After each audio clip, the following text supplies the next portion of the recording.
who doesn't love a good barrel? You can find barrels and their most of the time alcoholic counterpart known as the keg all around the world of Tyria. In buildings, outside of buildings, on top of buildings, underneath buildings, and more. Where in this video, I want to go over the top 10 barrels and kegs in all of Guild Wars 2. This may seem like a joke to some people, and it's definitely a lighthearted topic, but there is a lot of cool stuff that we can talk about. Let's get started. And the number 10 spot is the Suspicious Barrel. These are barrels found throughout a good chunk of the Gendaran fields in and around the Cornucopian fields, New Beach Bluffs, and the Brigantine Isles. From an average viewer's perspective, these look like ordinary barrels except for their name, but for players who are a part of a guild, this could potentially be a part of one of the guild bounties, where you or a group of friends, when given this bounty, must go all around Gendaran fields and interact with these barrels until you fight Sots the Scallywag. All of the barrels are empty except for one, so you may end up going to each barrel before finding him, or you may find him on the first one, where the fight itself is pretty basic, like most of the other guild bounty bosses. He throws bombs and whatnot. Nothing too fancy, but definitely a fair bit more challenging than your average enemy. Where I especially like this barrel for a few reasons. The first is because it is involved in guild bounties, where guild missions as a whole are not something I talk about a lot on this channel. And second is just a theme of this mission, where you have to go all around finding barrels before eventually finding the pirate hiding from the bounty hunters. In the number 9 spot are the barrels from Super Adventure Box. Now this is an entry from Super Adventure Box, which is one of the festivals for Guild Wars 2 that is pretty different than the rest of the game, but I thought it was applicable for this list. Where when you look at the barrel compared to the rest of the assets in the Super Adventure Box, this one actually looks pretty realistic to what you would view as a real barrel, at least in the context of the rest of the game. And I would say that these barrels look pretty nice and can be found throughout World 1 and World 2. But they do more than just look nice. They are actually pretty useful for completing the levels in the Super Adventure Box. Whenever you break a barrel by any means, it will spawn one of 4 different power-up buffs. The power-ups you get are set depending on which barrel you break, as each barrel will always give its corresponding power-up. The Cloud power-up is probably my favorite as it will give a huge boost of speed for a short time. This is very nice and super useful to skip some sections of the box. The Moon power-up will give you invisibility, letting you sneak past enemies. The Star power-up will give you invincibility, which is nice to fight or avoid enemies with. And the Sun power-up will increase the damage you deal to enemies, which is really nice in some places like at the end of Sunnyglade, where you can get a nice boost for the boss. Additionally, you can find exploding barrels in a few different areas that are pretty similar looking to the normal ones, but are red. And if they take any damage or get hit by anything, they blow up and deal damage to both you and any enemies around them. And then you also got a variety of other decorative barrels that you can find in different areas around the box. In the number 8 spot are Forgeblasted Barrels. Now this is a really weird item to throw on this list, and I'm willing to bet that most people have no idea what this item is, because it is a special item that players can only get once, and only certain players can get them. Forgeblasted Barrels, much like the name suggests, are a container that only drops from the Forged, located in the Crystal Desert, the Desolation, and in Alona, where you can't really see this item out in the open world, but it is indeed a barrel as the name suggests, and the icon displays a barrel that is kind of on fire, which if you think about that, just like with a wide variety of different items, you are throwing a giant barrel into your backpack that is on fire. It doesn't seem like the safest idea, but I have a very weird memory with this item because I was going through barrels and I'm like, yeah, I remember seeing these barrels all the time, like they drop all the time, where I have no idea why I thought that was the case because it's obviously not true. The only way to get this item is when you are doing the Cursed Flintlock collection as a Deadeye, where once you get this item, it will be marked off for your collection and you can't get it again. And if you open it, inside is a single 500 value Essence of Luck. But I think it is just a cool item that is a very unique barrel. In the number 7 spot are your generic throwable barrels you can find throughout the game, where this is a bundle skill that you can get from picking up 3 unique objects that all look the same but have different names. You can find empty kegs in Hrathi Hinterlands, Frostgorge Sound, and Lornar's Pass. You can find Dermot Priory supplies in the Fields of Ruin, and you can find barrels in Bloodtide Coast, Queensdale, and Mount Maelstrom. These all come from the original Guild Wars 2, where the idea of using your environment around you to fight was a bigger idea, where you could find these barrels and you will get the throw skill. You can use this skill to throw the barrel a total of 900 range, and it will just knock down your enemy, so it's a decent stun ability that you can use from far away. When it comes to optimizing your gameplay, this doesn't really serve too much of a purpose, but from an aesthetics point of view and with just doing something that is kind of fun and unique, this is a pretty decently flavorful idea, where you can find this massive object somewhere, pick it up, and just knock an enemy over the head with it.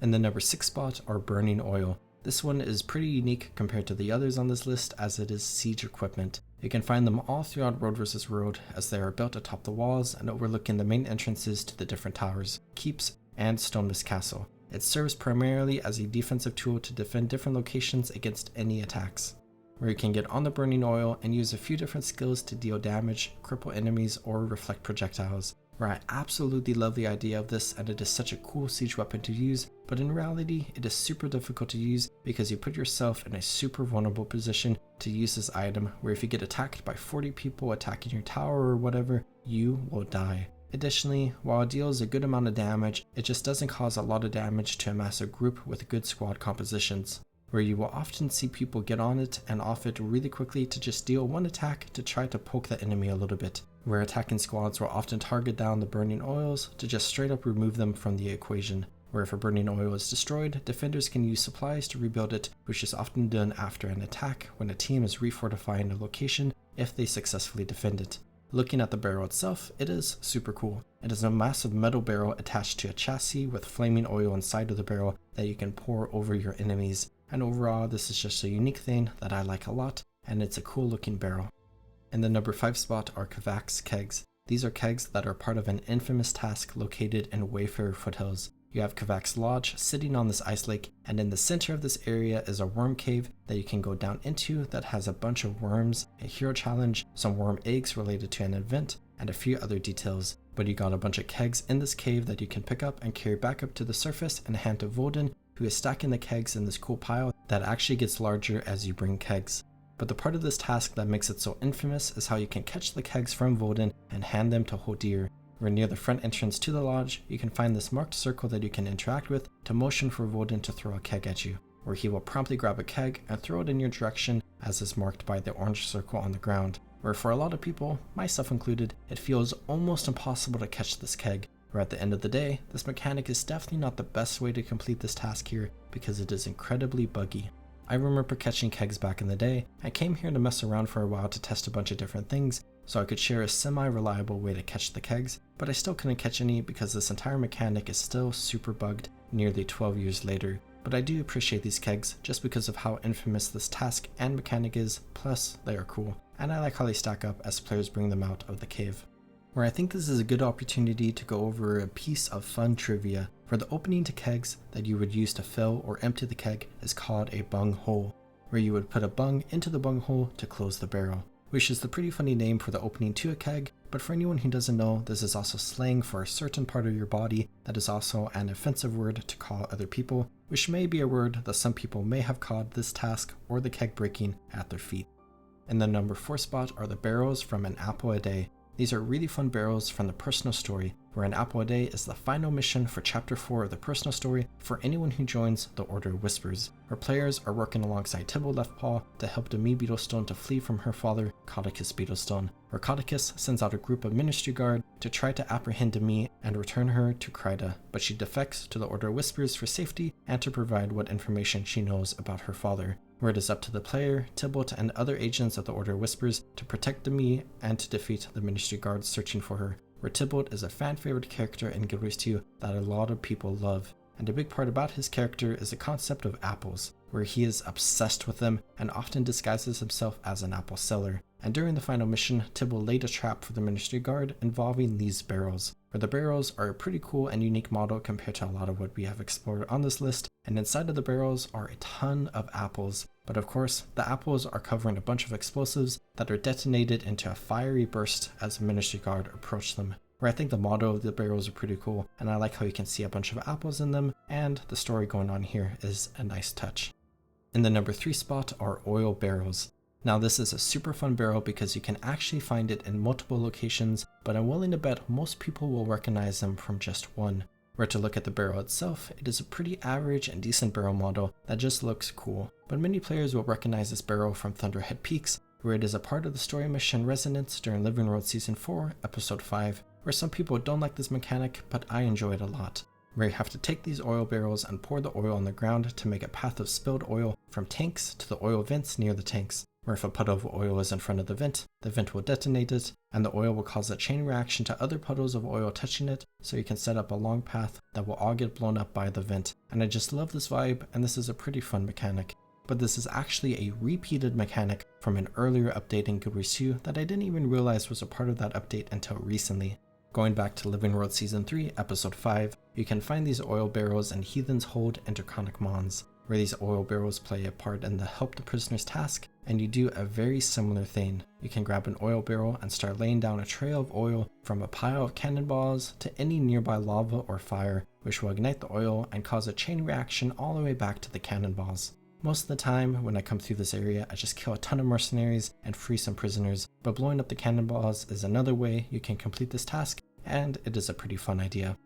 In the number 2 spot are all of the barrels found in the various taverns, inns, bars, and clubs found throughout all of Tyria. For these are 4 different types of establishments that I love a lot, so much so that I have made 2 different top 10 videos about them in the past. And you can find all of these places, which I'll just summarize as taverns from now on, in many different maps across the game. They serve as cozy environments for adventurers to stop by, to feel the warmth of a fire, find some good food or drink, relax, celebrate, sleep, and do a variety of other activities. Found throughout each of these establishments are a variety of different decorations. You need chairs to sit in, beds to sleep in, fireplaces to be next to, and of course, barrels. Barrels and taverns go hand in hand, whether it be kegs containing alcohol, barrels containing food, or barrels that have had their contents emptied. It would be weird to go to one of these places and not find a barrel. When we talked about Kevach's homestead earlier, there are a ton of barrels all around this place, and they are constantly being restocked. And as you explore the world of Tyria and just keep your eyes out, you can find barrels at most of these places, and of course at many other places around the world as well. Barrels are just an important aspect of world building that I think are often underappreciated. Them, combined with every aspect of the world, work hand in hand to make Tyria feel like a real, living, breathing world. But now for the number 1 spot, for my favorite barrels across the entirety of Guild Wars 2, and it is the rewards from the Brew of the Month Club. The Elven Monastery Brew of the Month Club is a super fun activity and collection achievement that is one of my favorite achievements in Guild Wars 2, which is saying a lot because I love achievements. But you can go to the Elven Monastery in Queensdale, which is a location with a ton of barrels, and buy a membership for 10 gold. With this membership, you unlock the ability to buy a special brew from the Master Brewer that is unique to each month. Each one has some incredible flavor text that is super fun to read, and most of them are related to the month they belong to. Alongside all of this, for the first year following your new membership, you get sent a free brew each month so you can try it out. And these are all related to the achievement, where once you try each of the 12 different brews, which could be completed by only drinking the free samples you get, you complete the achievement. So this achievement takes roughly a year to complete, but you get some super cool rewards from doing it. You get the title of Finely Crafted, which is a cool title that I don't think I have ever repped, but you also get the Elven Monastery VIP package, which inside are 4 different items. You get 2 flasks of liquid karma, which is a pretty basic reward and is just a tiny boost to your karma stocks. And you also get a celebration booster, which is another basic reward, but is a nice temporary buff to throw on your character. But then you get the Master Brewer's Keg, which is a guild hall decoration that I love a lot, where there are a few different barrel decorations you can find that are super cool decorations that you can create. But this one is a keg that you can place down in your guild hall, and players can interact with it to get a drink of Elven Monastery craft brew. And I just love the decoration a lot, and it is a great touch to your guild hall, especially for your tavern. Then finally, you get the Brewmaster's Backpack Kit, which grants you the Brewmaster's Backpack Skin, where this is a super fun backpack item that can fit perfectly into a Brewmaster outfit or a variety of other concepts, where you are carrying a shelf that has a bunch of supplies, a few bottles, and 5 kegs strapped to it. Where the Brew of the Month Club is a super fun idea, and the variety of different kegs you get as a reward are my favorite barrels in all of Guild Wars 2. And that's my list. I hope you enjoyed. This is kind of a silly idea for a video, but a lot of these barrels and kegs are actually super interesting, at least for me. If you like this type of video, consider watching my top 10 favorite taverns and inns in Guild Wars 2 that I referenced earlier. Or if you want to watch a more recent video, consider checking out my top 10 lily pads in Guild Wars 2. I hope you all are taking good care of yourselves. Have a good one, everyone.